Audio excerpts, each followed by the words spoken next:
नमस्कार मित्रांनो, मी उदय लाड पुन्हा एकदा स्वागत करतो आपल्या सर्वांचं आवडत्या युट्यूब चॅनल शेती मित्रावर व्हिडिओ पाहणाऱ्या प्रत्येक शेतकरी मित्राच्या आणि कास्तकार बांधवाच्या आजच्या व्हिडिओमध्ये मनापासून खूप खूप स्वागत।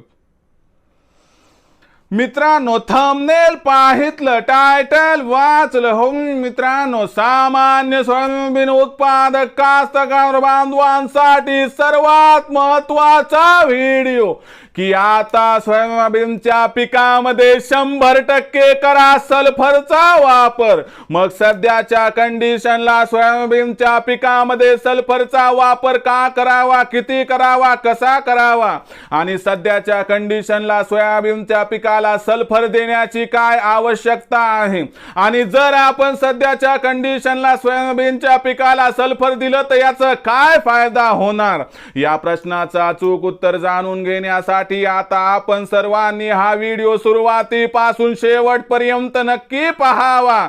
व्हिडिओ सुरुवातीपासून शेवटपर्यंत पाहत असताना जर आपल्याला मनापासून हा व्हिडिओ आवडला तर जरूर या व्हिडिओला या ठिकाणी एक लाईक करा।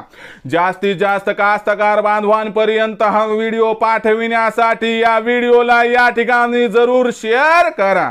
सबस्क्राइब करून जरूर नोटिफिकेशन बेलला ऑल करा, यामुळे येणारा प्रत्येक व्हिडिओ हा आपणास या ठिकाणी मिळत राहतो। तर बघा मित्रांनो, सामान्य सोयाबीन उत्पादक कास्तकार बांधवांसाठी सर्वात महत्त्वाचा व्हिडिओ की सध्याच्या कंडिशनला आता सोयाबीनच्या पिकामध्ये 100% करा सल्फरचा वापर। मग सध्याच्या कंडिशनला सोयाबीनच्या पिकामध्ये सल्फरचा वापर का करावा, किती करावा, कसा करावा आणि सोयाबीनच्या पिकामध्ये सध्याच्या कंडिशनला सल्फरचा वापर केला तर काय होणार फायदा, चला बघूया। बघा मित्रांनो, मागच्या काही दिवसांपासून आपल्याकडे निरंतर पाऊस सुरू आहे, यामुळे जमिनीत वापसा झाली नाही आणि आपल्या पिकाच्या मुळ्यांना जे अन्नद्रव्याची आवश्यकता आहे ते परिपूर्ण झालं नाही, म्हणून आपल्या सोयाबीनच्या पिकाची वाढ काही प्रमाणात खुंटली व कुठं आपलं पीक हे पिवळं पडताना दिसत आहे। मग अशा परिस्थितीमध्ये अन्नद्रव्याची गरज पूर्ण करण्यासाठी आपल्या पिकाला सल्फरचा डोस हवेच्या माध्यमातून देणं गरजेचं आहे। यासाठी आपल्याला 15 लिटरच्या पंपामध्ये 25 ग्रॅम चिलेटेड या ठिकाणी सल्फर टाकायचे। त्याच्यामध्ये जर आपलं पीक 40 दिवसाच्या वर असेल तर 126100 15 लिटरच्या पंपाला 100 ग्रॅम आणि बायोविटा टॉनिक 15 लिटरच्या पंपाला 50 ml वापरायचं आहे। जर या पद्धतीने आपण कॉम्बिनेशन तयार केलं तर तुम्हाला सांगतो या कॉम्बिनेशन मुळे आपल्या पिकाची प्रकाश संश्लेषणाची थांबलेली क्रिया पुन्हा एकदा सुरू होणार।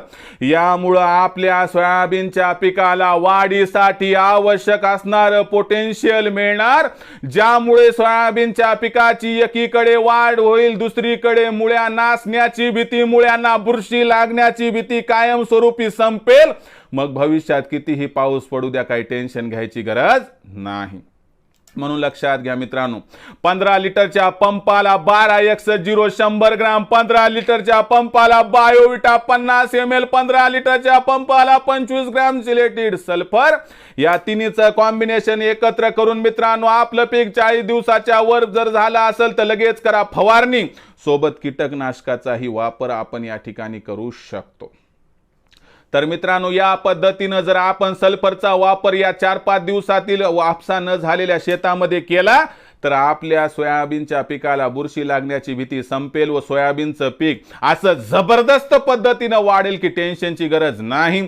म्हणून घाबरून न जाता प्रत्येक समस्येचं सोल्युशन असते, हे सोल्युशन तुम्हाला शेती मित्र आवडत्या युट्यूब चॅनलवर मिळत राहील। आजचं हे सोल्युशन कसं वाटलं कमेंट सेक्शन मध्ये लिहून कळवा की सध्याच्या कंडिशनला 100% करा सल्फरचा वापर। ही माहिती आवडली असेल तर नक्की या व्हिडिओला लाईक करा, जास्तीत जास्त कास्तकार बांधवांपर्यंत पाठवण्यासाठी शेअर करा, सबस्क्राइब करून जरूर नोटिफिकेशन बेल ला ऑल करा, यामुळे येणार प्रत्येक व्हिडिओ हा आपणास या ठिकाणी मिळत राहतो। तर मित्रांनो, अशाच एका नवीन व्हिडिओसह मी आपला मित्र उदय लाड आपल्या सर्वांच्या आवडत्या युट्यूब चॅनल शेती मित्रवर मिळत राहील. तोपर्यंत माझ्या प्रत्येक शेतकरी मित्राचे आणि कास्तकार बांधवाच्या आजच्या व्हिडिओमध्ये मनापासून पुन्हा एकदा खूप खूप आभार.